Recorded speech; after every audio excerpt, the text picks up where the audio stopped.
আসসালামু আলাইকুম। আজকে আমরা ট্রানজ্যাকশন মডিউলটি দেখব। এখানে আপনার স্টোরে সব ধরনের পেমেন্টের হিসাব এক জায়গায় দেখতে পারবেন, যেমন online payment, cash on delivery এবং অন্যান্য লেনদেন। উপরে ড্যাশবোর্ড থেকে কালেক্টেড, পেন্ডিং এবং ফেইল্ড পেমেন্টের হিস্টোরি দেখা যাবে।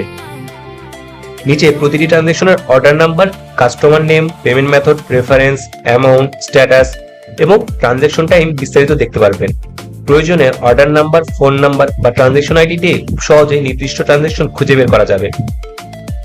ট্রানজ্যাকশন মডিউল থেকে আপনার স্টোরের সব পেমেন্ট ও লেনদেন সহজে ট্র্যাক ও পরিচালনা করা যায়।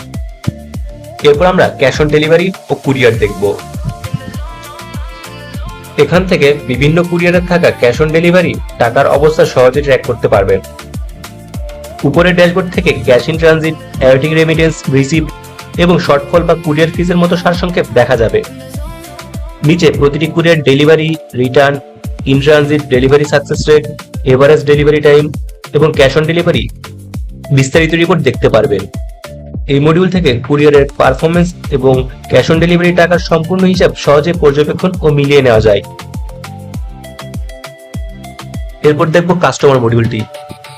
এখানে কাস্টমারের অর্ডার হিস্টোরি দেখতে পারবেন। এরপর দেখব বুস্ট অ্যান্ড এক্সপেন্স।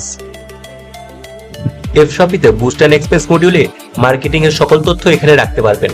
আপনি কোন মার্কেটিং এ কত টাকা খরচ হয়েছে সেখানে অ্যাড করতে পারবেন। উপরে অ্যাড এক্সপেন্স বাটনে ক্লিক করুন।